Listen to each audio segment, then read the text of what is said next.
Las fronteras invisibles de la globalización.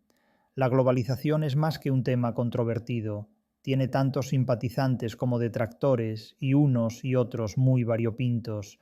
Se nos ha impuesto en nombre del bienestar económico y se presenta también como una fuerza benigna que borra las distancias entre nosotros con el objetivo de unirnos a todos en una fraternidad universal.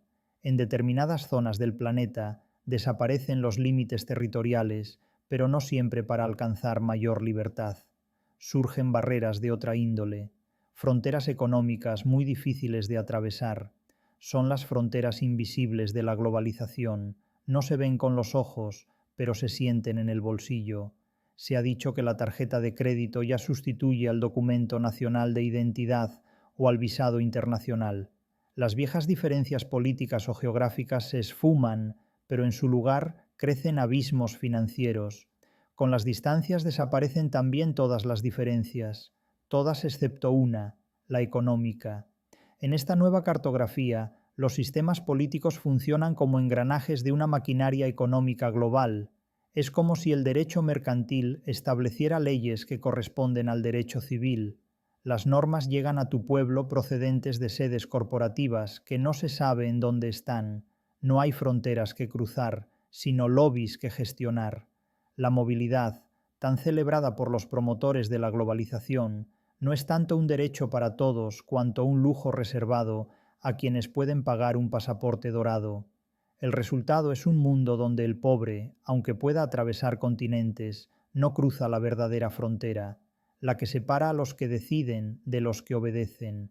Unos trabajan para sobrevivir y otros ganan dinero para ejercer y preservar el poder propio o ajeno. Esa línea, invisible en los mapas, se dibuja en transacciones bursátiles, algoritmos del crédito, listas cerradas de directorios y consejos de administración. Me pregunto si la globalización ha perfeccionado la desigualdad. En la posmodernidad del siglo XXI, las fronteras invisibles son mucho más eficaces y determinantes que los límites geográficos de antaño, porque no se cruzan con un pasaporte, sino con dinero que no todo el mundo puede llegar a tener. Entre las fronteras más decisivas e invisibles están, por lo menos, las 7 que señalo a continuación. 1. La frontera económica. Es la más sólida y evidente. El dinero no solo compra bienes, compra tiempo, seguridad, movilidad, salud y, en muchos casos, justicia. El capital se convierte en el verdadero pasaporte universal, y quienes no lo tienen quedan confinados a un territorio social que no figura en los mapas, pero que recorta sus posibilidades de vida. 2. La frontera tecnológica. El acceso, o no, a la tecnología y a las infraestructuras digitales determina la posibilidad y la capacidad de participar en la vida económica, cultural y política global. No se trata solo de poseer dispositivos, sino de dominar el conocimiento y el lenguaje digital que permiten moverse con fluidez en esa esfera. La brecha tecnológica es también una brecha de poder. 3. La frontera del conocimiento. No basta con que la información esté disponible en Internet. La verdadera muralla separa a quien sabe interpretarla, filtrarla y usarla de quien no es capaz de hacerlo. El conocimiento se concentra en élites académicas, corporativas y científicas que hablan un idioma técnicamente inaccesible para la mayoría, atrapada en un analfabetismo funcional y feliz, y excluida de todo lo verdaderamente importante, sin que pueda advertirlo, entretenida como está haciendo comentarios en redes sociales. 4. La frontera jurídica. La ley ya no es igual para todos. Las grandes corporaciones y fortunas pueden operar por encima o fuera de los marcos legales nacionales, mientras que el ciudadano común está sujeto a reglas que no puede negociar. Esta situación crea un doble espacio de soberanía, uno visible para la masa, otro invisible para quienes tienen poder de fuga legal.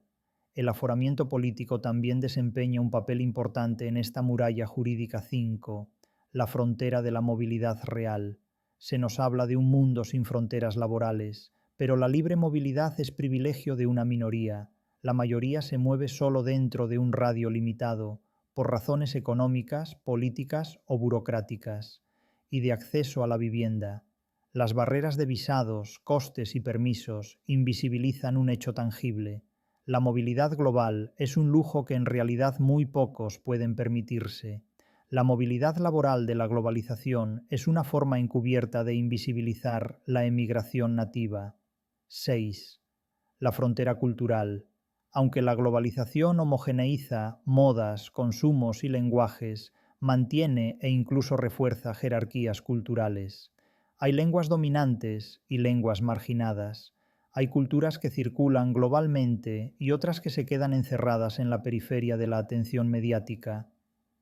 La supuesta cultura global es, en realidad, una selección controlada de referentes que excluye a la mayor parte de la población del planeta, el nuevo lumpenproletariado 7, la frontera del acceso al poder. Los centros de decisión política y económica ya no son visibles ni accesibles, no están en los parlamentos, sino en consejos de administración de empresas, foros privados y redes corporativas que no rinden cuentas ante la ciudadanía.